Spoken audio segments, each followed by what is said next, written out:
అసలు మనమిక్కడ ఎందుకున్నాం? మన జీవితానికి అర్థమేంటి? ఈ ప్రశ్నలు కొన్ని వేల సంవత్సరాలుగా మనిషిని వెంటాడుతూనే ఉన్నాయి. ఈ చర్చలో మనం ఖచ్చితైన సమాధానాల కోసం వెతకట్లేదు, కానీ రకరకాల కోణాలను అర్థం చేసుకోవడానికి ప్రయత్నిద్దాం. మనం ఎక్కడ్నుంచి వచ్చాం? ఇక్కడ ఎందుకున్నాం? వెళ్ళిపోయాక ఏమవుతుంది? చూడండి, ఈ మూడు ప్రాథమిక ప్రశ్నలే మన ఈరోజు చర్చకు కేంద్రం. ప్రతి మతం, ప్రతి తత్వశాస్త్రం, ఇంకా సైన్స్ కూడా వీటికి జవాబు చెప్పే ప్రయత్నం చేశాయి. పదండి, ఆ ప్రయాణంలోకి అడుగు పెడదాం. మన ప్రయాణంలో మొదటి భాగం ఆరంభం. అసలు మన కథ ఎక్కడ మొదలైంది? మన మూలాల గురించి ఏమేం నమ్మకాలున్నాయో ఓసారి చూద్దాం. మన పుట్టుకను అర్థం చేసుకోవడానికి ప్రధానంగా రెండు దారులు కనిపిస్తాయి. ఒకటి నమ్మకం, ఇంకొకటి సైన్స్. ఒకటేమో ఇదంతా ఓ దైవిక ప్రణాళిక అని చెప్తుంది, మరొకటేమో ఇది కొన్ని లక్షల సంవత్సరాల పాటు జరిగిన సహజ ప్రక్రియ అంటుంది. ఈ రెండూ మన ఉనికిని ఎలా వివరిస్తాయో చూద్దాం. ఈ టేబుల్ చూస్తే మనకు రకరకాల సృష్టికథలు కనిపిస్తాయి.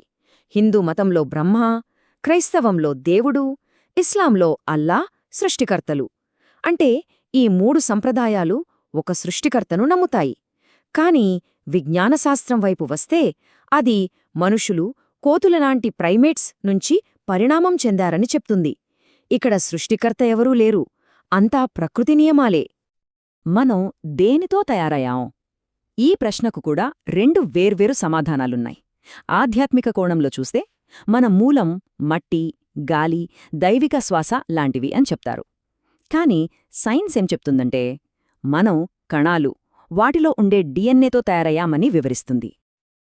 అసలు మన పుట్టుక గురించే ఇన్ని రకాల అభిప్రాయాలున్నప్పుడు మరి మన జీవితంలో ఎదురయ్యే మిగతా రహస్యాల సంగతేంటో ఆలోచించాల్సిందే.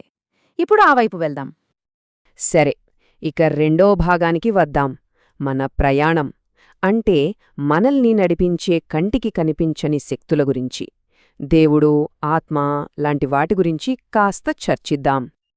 దేవుడి ఉనికి గురించి మాట్లాడితే ముఖ్యంగా మూడు అభిప్రాయాలుంటాయి. ఒకరు ఆస్తికులు, వాళ్ళు దేవుడున్నాడని గట్టిగా నమ్ముతారు. ఇంకొకరు నాస్తికులు, వాళ్ళు భౌతిక ఆధారాలు లేవు కాబట్టి దేవుడు లేడని వాదిస్తారు. వీళ్ళిద్దరికీ మధ్యలో ఉంటారు అజ్ఞేయవాదులు. వాళ్లేమంటారంటే దేవుడు ఉన్నాడని మనం నిరూపించలేం, లేడని కూడా చెప్పలేం అని. ఈ వాక్యం చూడండి, ఇది చాలా ముఖ్యమైన విషయం. అంటే ఏంటి? విశ్వాసమనేది వ్యక్తిగత అనుభవం. దాన్ని ల్యాబ్లో టెస్ట్ చేసి నిరూపించలేం, ఖండించలేం. అందుకే సైన్స్కి నమ్మకానికి మధ్య ఎప్పుడూ ఈ చర్చ నడుస్తూనే ఉంటుంది. ఇక ఆత్మ, ఈ విషయం మీద కూడా రెండు భిన్నమైన ఆలోచనలున్నాయి. ఆధ్యాత్మికత ఏమంటుందంటే ఆత్మ అనేది మన శరీరానికి అతీతమైన, శాశ్వతమైన శక్తి అని. అదే సైన్స్ ప్రకారం స్పృహ అంటే మన చైతన్యం, అది మన మెదడు చేసే ఒక అద్భుతమైన పని అంతే. ఈ ఆధునిక ఆలోచన ఒక మంచి పోలిక చెప్తుంది. స్పృహ అనేది కరెంట్ లాంటిది కావచ్చు. మనం దాన్ని పూర్తిగా అర్థం చేసుకోకముందే అది ఉనికిలో ఉంది అని. అంటే ఒకప్పుడు మనకి ఎలక్ట్రిసిటీ ఎలా పనిచేస్తుందో తెలీదు కదా, కాని అదుంది. బహుశా స్పృహ కూడా అంతేనేమో. మన సైన్స్కు ఇంకా అందని ఒక ప్రాథమిక శక్తి ఏమో. సరే, మనం మన పుట్టుక గురించి, మన జీవిత ప్రయాణం గురించి మాట్లాడుకున్నాం. కాని ప్రతి ఒక్కరూ ఎదుర్కోక తప్పని ఒకే ఒక్క నిజం ఉంది కదా, దాని సంగతేంటి? ఇప్పుడు మూడవ భాగం, ముగింపును ఎదుర్కోవటం. ఇది కొంచెం కష్టమైన టాపిక్కే, అయినా అందరికీ సంబంధించిన విషయం. మరణం. మనుషులు ఎందుకు చనిపోతారు? సైన్స్ ప్రకారం మన కణాలకు వయసైపోతుంది, అవయవాలు మెల్లగా పనిచేయటం ఆపేస్తాయి. ఇది జీవశాస్త్రపరమైన కారణం. కాని ఆధ్యాత్మిక కోణంలో చూస్తే ఈ శరీరం కేవలం ఆత్మకు ఒక తాత్కాలిక ఇల్లు లాంటిది. ఆ ఆత్మ తన ప్రయాణాన్ని కొనసాగించడానికి ఈ శరీరాన్ని విడిచి వెళ్ళిపోతుంది. మరి చనిపోయాక ఏమవుతుంది? దీనిక్కూడా రకరకాల సమాధానాలున్నాయి. ఈ టేబుల్ చూస్తే హిందూ మతం, బౌద్ధమతం పునర్జన్మ ఉంటుందని నమ్ముతాయి. క్రైస్తవం, ఇస్లాం ప్రకారం తీర్పుంటుంది, స్వర్గం లేదా నరకం ఉంటుంది. కాని సైన్స్ ఏం చెప్తుందంటే మెదడు ఆగిపోవడంతోనే స్పృహ కూడా అంతమైపోతుంది, అంతకుమించి ఏమీ ఉండదని. ఈ నంబరేంటో తెలుసా? 122. ఇది ఇప్పటివరకు భూమి మీద అత్యధిక కాలం బతికిన మనిషి వయస్సు. ఆమె పేరు జీన్ కాల్మెంట్.